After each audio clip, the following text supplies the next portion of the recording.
Good day, maulang repair. Bago pa ito. So ayusin natin tong nilagay na washing machine dito. Fuji Denso, bago pa to.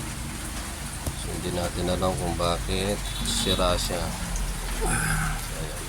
So check natin mga wires.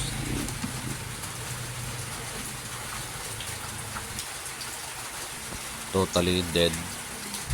So tingnan natin yung fuse. So nakat yung fuse.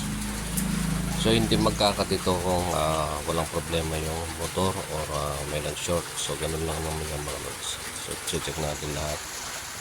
So ito sa connection nya. So actually kahit di mo nalagyan ng ganyan, pero yun yung nakadesign sa kanya. So babalik natin. So testing natin ulit after rekta muna natin mga loads. So yan. At wala pa rin. So titignan na natin yung kanyang motor lahat. Tetesterin natin yan.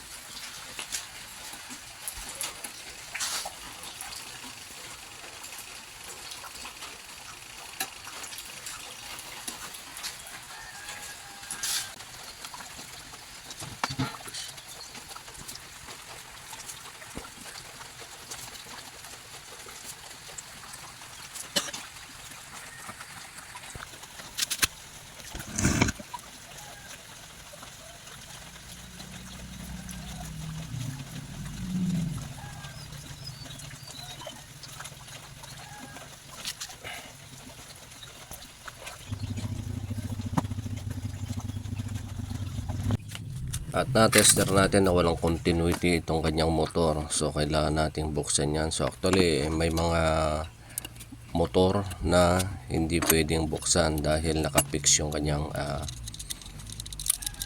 tornilyo. So ito yung kanyang tornilyo is naka-thread. So pwede natin buksan yan. So tignan natin yung mga linya. So karamihan hindi na ito tinitingnan. So titingnan natin kung baka pwede pa. Since bago pa naman yung kanyang motor, ang kanyang stator. So tingnan natin kung alin doon yung napatid.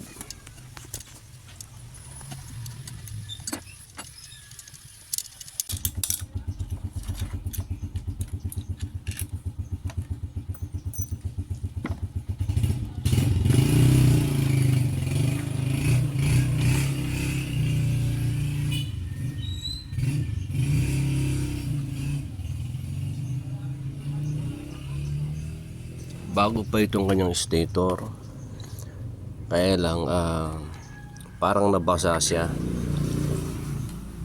yung nagpondo yung tubig dun sa mga wires palabas. Siguro napasukan ng tubig yung kasi mayroong parang strap na ano yun balot. So dun siya pumasok. So nagpondo sa dyan. Kaya malamang may nag-spark dito. So kung meron na akong nakikitang parang sunog maitim.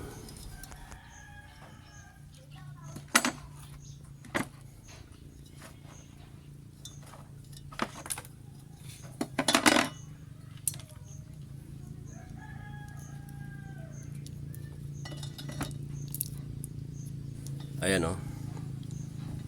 So halatang may nag-spark sa loob niyan. So maitim. At sa parting sa kabila, so merong nakikitang itim.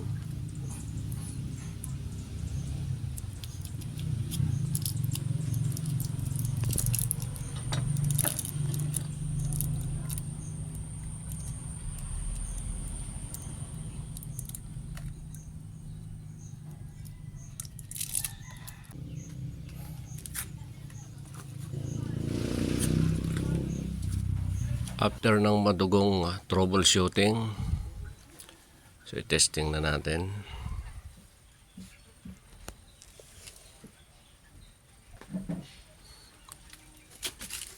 The moment of truth.